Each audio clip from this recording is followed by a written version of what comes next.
What is happening, y'all? It's Jason over here at Cog Hill Farm. We got the post, we got the gates right here, but something has popped up that we need to take care of ASAP, or we're just gonna lose it all. Hey y'all, how you guys been since the honeymoon's over, huh?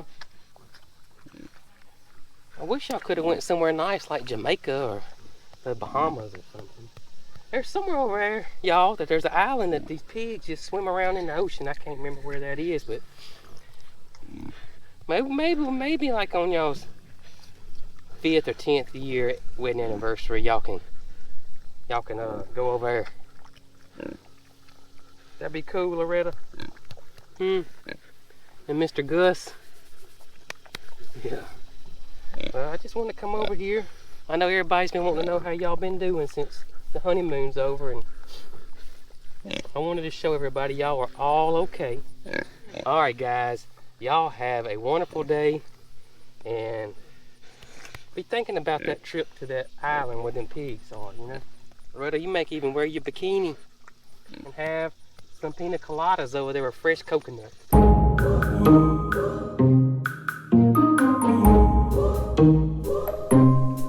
We know we got to get started on this fence if we want to get it, you know, ready for the goats, because we're going to do the goat area first. But even though we got the poles, the post, and the gates, and we do need to go pick up some concrete, something has came up that we need to do today. We can't put it off anymore. We got to get it done today. So this has got to be put on the back burner for now. And let me go show you guys exactly what that is. I'm going to have to change hats for this one.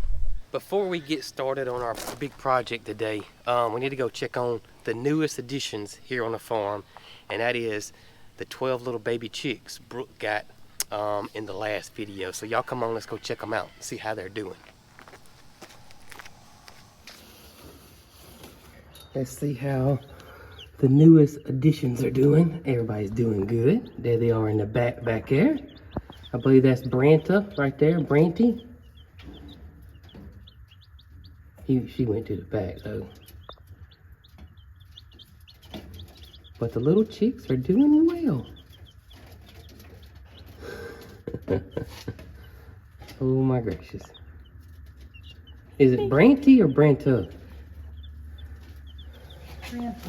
Branta. Branta. That's what I think. Branta. And all the rest of them, I'm thinking about just putting Miss in front of their names. Like, you know, Miss Dude. Yeah. And Miss Russell. Right. And Miss Heidel. Right. I agree. But it's got to be a leader. Right. And that's Branta. Branta.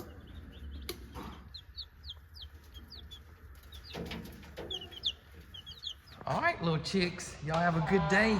And y'all, let's go get started on that big farm project we got to do today. Fixing to go change my hat, and I'm dreading this morning because it is a warm one, but we got to get it done. Y'all come on.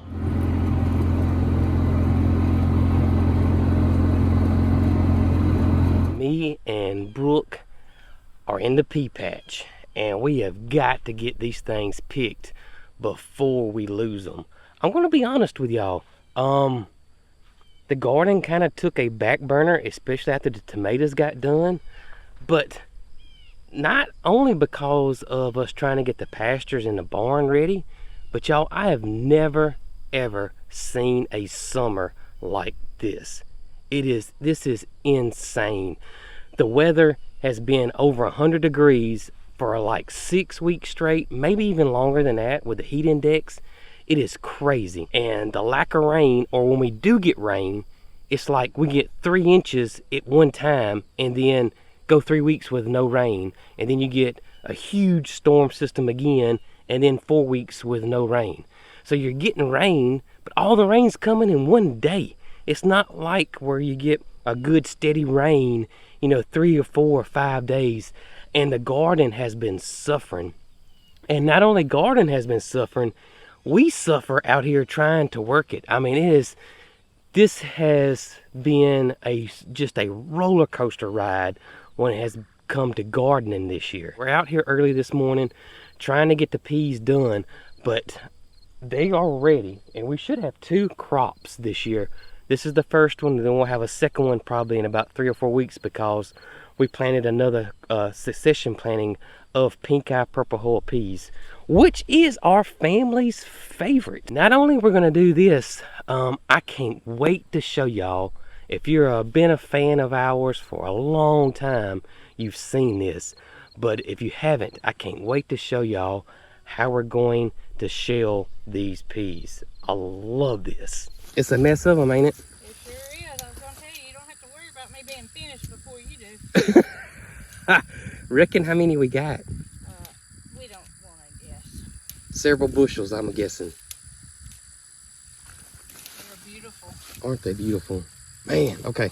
Let me go get my basket. I can't wait. Y'all, if you do not know what a pink eye purple hull pea is, it is basically like a black eye pea. Let me show y'all one. That's it right there. And they're even delicious fresh.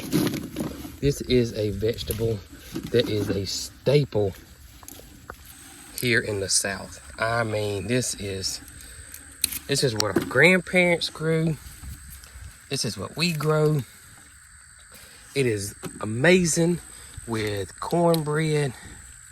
And when we have a lot of times, we'll eat nothing but black eyed peas and cornbread, or purple hull peas. I mean, they are absolutely delicious. Here's the good thing about them, and why they're such a staple here. Extremely drought tolerant. I have not watered these guys at all. And through this crazy summer we've had, 0 irrigation, 0. And just look, I mean, extremely drought tolerant.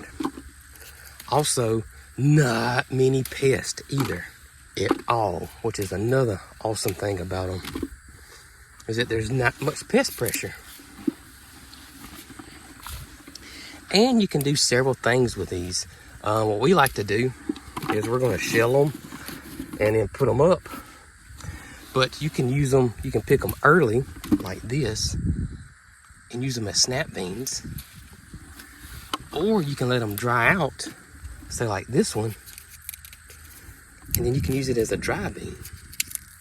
So there's several ways that you can harvest pink eye purple hull peas. But our favorite is to pick them fresh, shell them, and then preserve them. And you guys can see that we got purple ones here, which these have dried out. But look at here. So in a couple more days, we're going to have to come out here and harvest again. So this, you get so many peas from a crop. Well, that's always been my experience. And also the bees absolutely love the blooms. Look at here. Love them.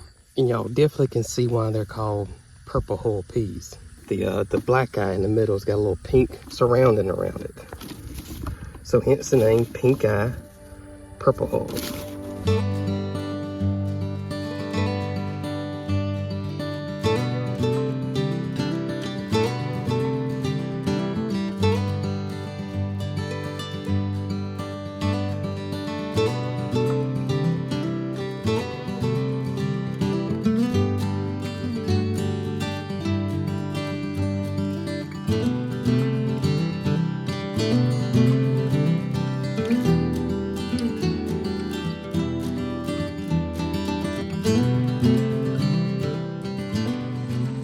Well, we are finished. The purple hull peas is one of them things that you pick, but when you walk back in there to go get something, and you see more.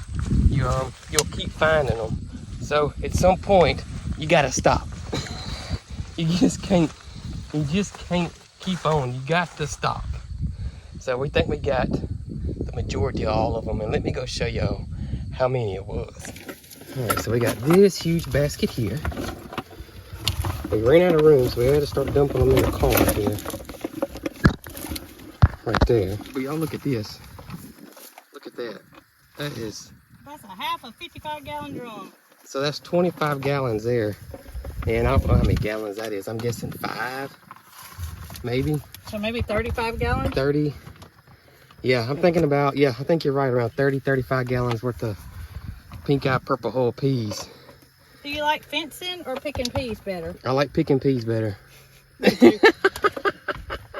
Me too, Jason. And it's even in the dead middle of the sun, no shade. I don't care. I don't either. I like it better. It's kind of tranquil. It is. And I really don't notice how hot it is until we stop. So now we gotta get this big. We gotta get in the car some way. Ooh, it's heavy. It is heavy. You just pointed out 25 gallons is right there. That's 30 gallons, and we're above that. So let's say 35 gallons, 40, 45. Yeah, I think so. Around 40 to 45 gallons worth. We gotta go find 5 more gallons. To hit the 50. To hit the 50. I think you're right. Wowzers. That's a lot of peas. That's a lot of peas. That's a lot of meals. I love it though. Hey Peaches, I don't mean to wake you up, but just wanted to let you know that we got all of the pink eye purple hull peas picked until there's some more. But right now, the first crop is picked. Me and Brooke are fixing to go shell them. You going back to sleep. By the way, your hair's looking good. Look at it blowing out. Y'all see your hair blowing out? Sure is. That new hair's coming in. It's looking quite fabulous, baby girl. Yeah. All right, rest easy. We gotta go shell some peas.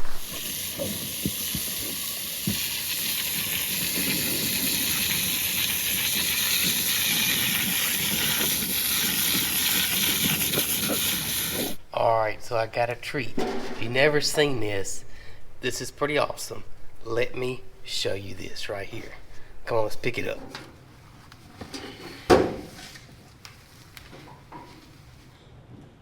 Oh, it's heavy. It's heavy. Oh. Whew. If some of y'all been following us for a while, you know exactly what this is. If you have not, this is a pea sheller that my granddaddy had somebody to build him 80 years ago. And still works, absolutely nothing wrong with it. I mean, this thing is awesome. I love it. I mean, y'all just check this out. I mean, look at this. Now, you may be saying, what in the world? This, it works. It absolutely works. So, the way this thing is made is you got 2 pulleys on, let me go show you on this other side here. You got 2 pulleys over here in the motor.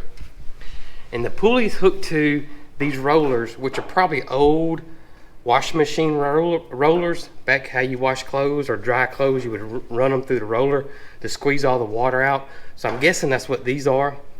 And the way it works is you got this pan here, and this pan is gonna go up. And then it's got a little chute right here.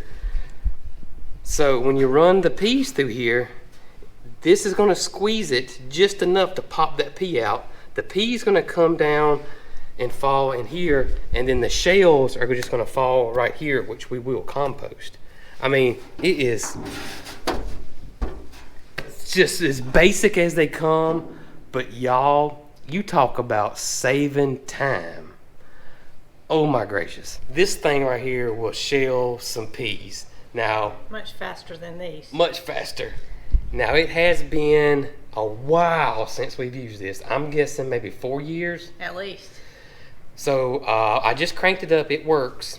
But let's give it a whirl and see how it does with some peas. All right, you ready? I'm ready. I'm gonna run one through just to see what happens. Gonna do a little test run. There it is.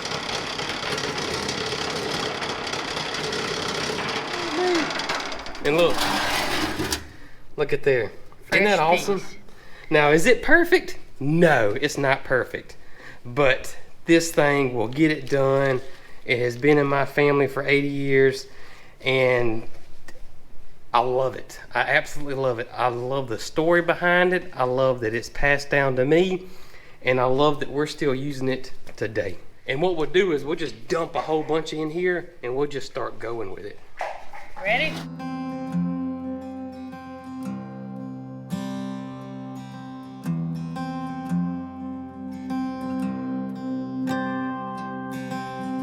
"17, wild and free,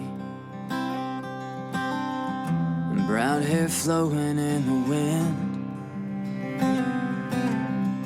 speeding down that two-lane street, most beautiful thing I'd ever seen. And when I finally got your name." All right, so you did a first batch, and It was that bucket full. this bucket here and those right there. And you can see the peas under here. Look at that. Beautiful. Oh, sometimes, like I said, it's not perfect, but it is pretty awesome. Better than your fingers. Oh gosh, you know what I think about? What? So you're talking 80 years ago, and can you imagine when Granddaddy showed up with this? Got the wrong way. Showed up with this for the family, and you know, I can just see them just being so overwhelmed and overjoyed about this machine. Well, I'm pretty overwhelmed and overjoyed myself. I know. So 80 years ago, yeah, I can imagine. Can you just imagine when he brought this home? That would have been an exciting day. Yes, just unreal what it would have been like back then. Unreal. And that took, I don't know, 10 minutes? 10 minutes, 10 maybe? minutes? Yeah. Something like that. Would have took 60 30? minutes about here. Who knows? It's so fast. And it's very similar in concept to the big ones. Like if you take peas to there's a vegetable stand in where we were from that you could take your peas to and they would shell them for you. It's the same concept. It's just a modern version and a bigger machine, but same concept. Rollers squeezes the peas, and the peas come out and the shells get dispersed. Except this one's just 80 years old and handmade. So I'm thinking Yeah, that we need to freeze dry some. I agree. And to do so, we need to blanch them. Yeah. And simply pop them in the freeze dryer trays. I And that agree. way they will preserve up to 25 years. Yes. Oh, wow. We just got a little bit more left. Just a little bit. About 40 gallons. Well,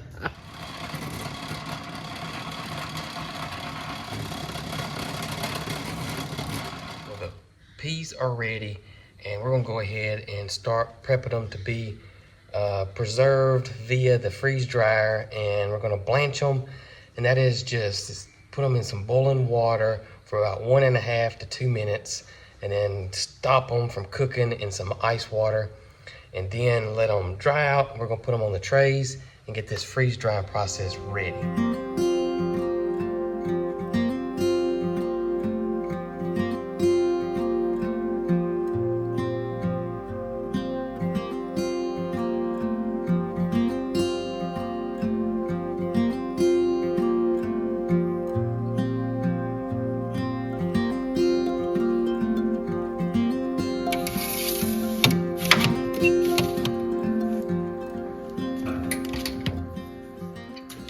All right. I'll check in on you guys probably tomorrow. That's right. So we wait.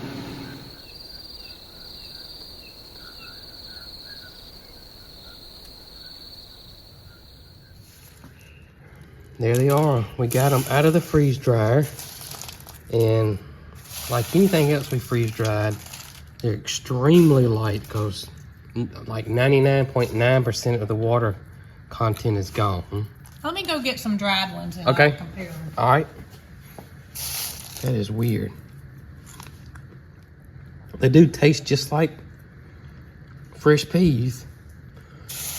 And we're gonna put these guys in mason jars this time instead of Ziploc bags. And it's just another way to store it. How is it? It's good, ain't it? Very light. Very light. You couldn't take a dried bean and do that. Oh no, it'd break your teeth. So when you reconstitute this, it's going to be, I mean, super easy to cook them. Yeah, I agree.